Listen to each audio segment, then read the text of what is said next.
गायब है बरादर, लापता हुआ सिराजुद्दीन हक्कानी, गुमशुदा है मुल्ला याकूब, राक्षसों का आका भी मीटिंग से मिसिंग। आज से करीब 1 महीने पहले काबुल पर तालिबानी आतंकियों का कब्जा हुआ था। 20 सालों तक अमेरिकी और अफगान फौजों से दो हाथ करने के बाद तालिबानी लड़ाकों ने हथियारों के बल पर एक बार फिर अफगानियों को अपना गुलाम बना लिया। हफ्ते भर पहले अफगानिस्तान में तालिबानी हुकूमत की तस्वीर साफ हुई। टॉप लीडर कौन बनेगा, डिप्टी कौन होगा जो लड़ाकों को कमांड करेगा और कौन होगा जो विदेशों से बात करेगा, यानी सुप्रीम लीडर से लेकर प्रधानमंत्री, गृह मंत्री, रक्षा मंत्री, तमाम नाम फाइनल हो गए। दावा यह किया गया कि असुरों की इस सरकार में शामिल टॉप टू बॉटम तमाम नेताओं ने अपना काम शुरू कर दिया है। कैबिनेट मीटिंग की तस्वीरों को भी दुनिया के सामने जारी किया गया, लेकिन तालिबान ने इन तस्वीरों के जरिए पूरी दुनिया की आंखों में धूल झोंकने का काम किया। जो तालिबानी हुकूमत 9/11 को ही अपनी सरकार का शपथ ग्रहण करने वाली थी, उसका प्रवक्ता अब शपथ ग्रहण के सवाल से ही दूर भाग रहा है। इस वीडियो में हम आपको बताएंगे कि आखिर 30 दिनों में ही क्यों टूट गया तालिबान। पहले इन 4 तस्वीरों को गौर से देखिए। ये वो 4 टॉप तालिबानी दानवों के चेहरे हैं जो 4 करोड़ अफगानियों के कसूरवार हैं।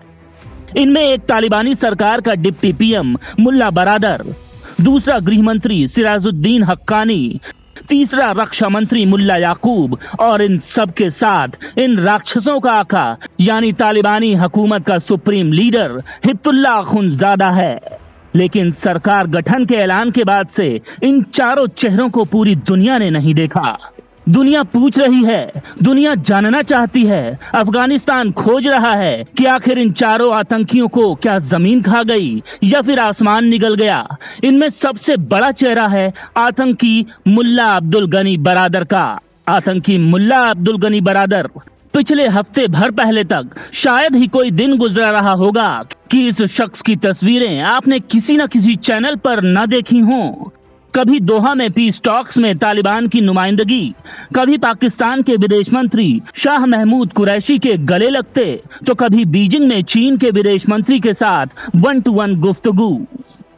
यानी ये शख्स तालिबानी निजाम का इंटरनेशनल चेहरा बन चुका था। ये तय था कि अफगानिस्तान में तालिबान 2.0 सरकार का मुखिया बरादर ही होगा, लेकिन इसके साथ बहुत बड़ा खेल हो गया।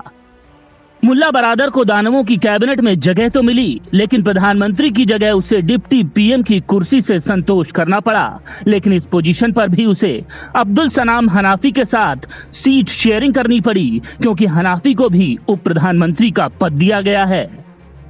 लेकिन पिछले हफ्ते भर से ये शख्स गायब है। कहां है, क्या कर रहा है, फिलहाल इसका कोई अता पता नहीं है। मुल्ला बरादर को लेकर अफगानिस्तान की मीडिया से लेकर इंटरनेशनल मीडिया में कई तरह की खबरें चल रही हैं। मीडिया रिपोर्ट्स की माने तो पाकिस्तान आतंकी संगठन हक्कानी नेटवर्क ने मुल्ला बरादर को किडनैप कर लिया है। जी हाँ, ये वही आतंकी संगठन है जिसके सिर पर पाकिस्तान की कुख्यात खुफिया एजेंसी ISI का हाथ है। दावा यह भी है कि मुल्ला बरादर को ISI के हेडक्वार्टर रावलपिंडी में रखा गया है। मुल्ला बरादर और खलील हक्कानी में सरकार बनाने को लेकर झगड़ा हुआ था, गोलियां चली थीं और गोलियां लगने से बरादर जख्मी हो गया था। और ये सब हुआ था पाकिस्तानी खुफिया agency ISI chief Faiz Hamid के सामने। हालांकि बरादर इस वक्त जिंदा है या मुर्दा ये कंफर्म नहीं है। कयास लगाए जा रहे हैं कि गोली लगने के बाद जख्मी मुल्ला बरादर का जहन्नुम का टिकट कट चुका है और इसकी मौत हो चुकी है, लेकिन अभी ये कंफर्म नहीं है। हालांकि तालिबान इस पर पर्दा डालने के लिए कई दिन से ऑडियो जारी करता रहा है। दावा करता है कि ऑडियो में आवाज बरादर की है। पक्की खबरें हैं कि काबुल के प्रेसिडेंशियल पैलेस यानी राष्ट्रपति भवन में बरादर हक्कानी के बीच जबरदस्त बहस हुई। खलील हक्कानी मुल्ला बरादर के बीच कहासुनी हुई, क्योंकि तालिबान सरकार में हक्कानी के बड़े रोल से मुल्ला बरादर नाराज था। यानी ये तो तय है कि मुल्ला बरादर और हक्कानी के बीच सब कुछ ठीक नहीं चल रहा। लेकिन सबसे बड़ा सवाल है कि अगर बरादर जिंदा है तो वो है कहां? क्यों वो मीडिया के कैमरे के सामने नहीं आ रहा? क्यों सरकार की मीटिंग में शामिल नहीं हो रहा? इसका जवाब आज तालिबानी हुकूमत के विदेश मंत्री आमिर खान मुत्ताकी ने दिया। उसने कहा, मुल्ला बरादर फिलहाल वरिष्ठों की राय लेने दौरे पर है, जल्द ही ऑफिस आकर अपना काम संभालेंगे। तो देखा आपने, तालिबान का विदेश मंत्री मुत्ताकी कह रहा है कि उसका डिप्टी पीएम बरादर वरिष्ठों की राय लेने के लिए दौरे पर है। ऐसे में सवाल है कि वरिष्ठ कौन? क्या वो क्वेटा शूरा है जो तालिबान का हेडक्वार्टर है, या फिर मीरम शाह शूरा जहां हक्कानियों की हुकूमत चलती है, या वो रावलपिंडी शूरा है जो आईएसआई का हेडक्वार्टर है, या फिर इस्लामाबाद शूरा यानी नियाजी इमरान खान का दफ्तर। अब आपको 11 दिन पहले की इन तस्वीरों को दिखाते हैं। तारीख 4 सितंबर, जगह काबुल। पाकिस्तान की कुख्यात खुफिया एजेंसी आईएसआई का चीफ फैज हमीद काबुल में था। तालिबान के नेताओं से मुलाकात कर रहा था। नई हुकूमत में पाकिस्तान का कितना रसूख हो, ऐसे लेकर जोड़ तोड़ में लगा हुआ था और दावा कर रहा था कि वो अभी अभी पहुंचा है। वो अफगानिस्तान में शांति के लिए काम कर रहा है, चिंता ना करें, सब कुछ अच्छा होगा। आईएसआई चीफ फैज हमीद के इस रिएक्शन में ही सारा राज छुपा हुआ था। आईएसआई चीफ के काबुल पहुंचने के बाद तालिबान के सरकार बनाने के सभी समीकरण बुरी तरह उलझ गए। तालिबान जिन चेहरों को लगभग तय कर चुका था, उनके नाम लिस्ट से कटने लगे और नए नामों की लेटरल एंट्री शुरू हो गई।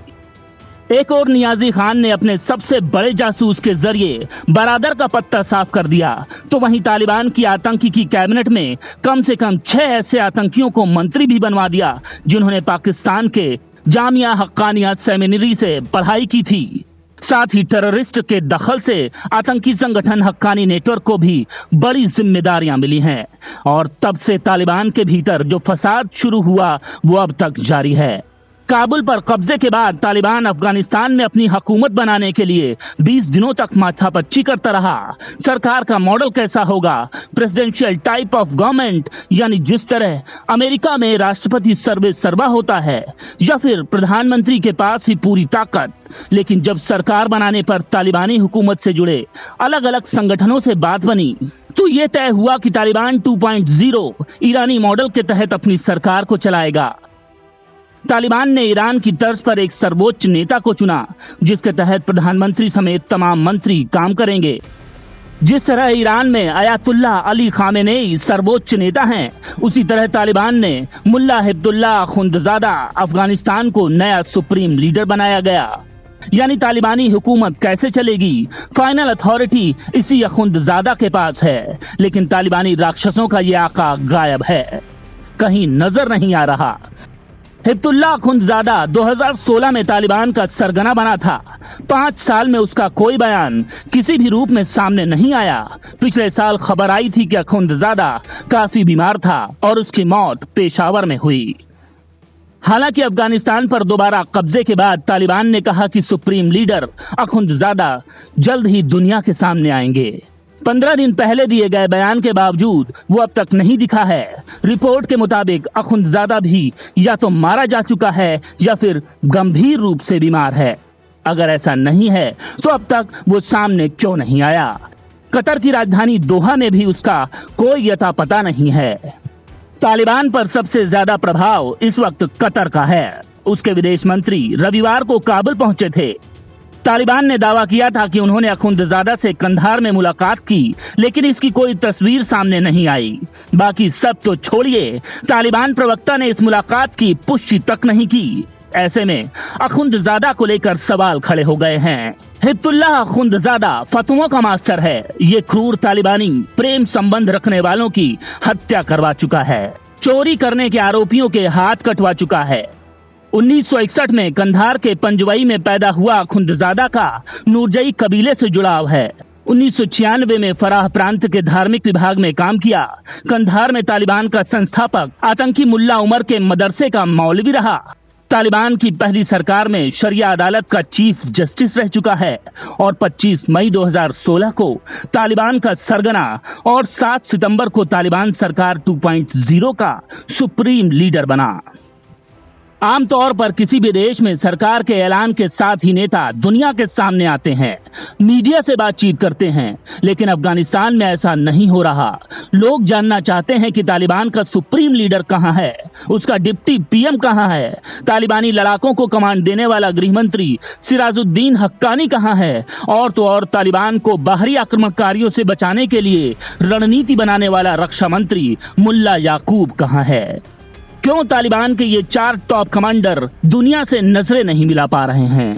दरअसल तालिबान चीजों को छिपाने में माहिर है। उसके पहले नेता और संस्थापक मुल्ला उमर को अमेरिका ने 2013 के शुरुआत में ही ढेर कर दिया था, लेकिन तालिबान ने साल के बिल्कुल आखिर में खबर पर मुहर लगाई। तालिबान लीडरशिप को लगता है कि नेताओं की मौत की खबर से संगठन टूट सकता है और उनके आतंकी दूसरे गुटों में शामिल हो सकते हैं। ऐसे में क्या ये माना जाए कि अखुंदजादा और बरादर की मौत की खबरें सच हैं और तालिबान इस सच को कबूल नहीं कर पा रहा?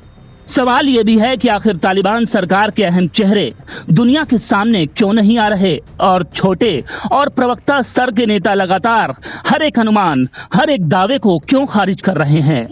दरअसल तालिबान के बड़े नेताओं की आपस में बन ही नहीं रही। तालिबानियों के बीच में जीत का श्रेय लेने की लड़ाई चल रही है। इलाके और ओहदे पर मालिकाना हक की जंग चल रही है।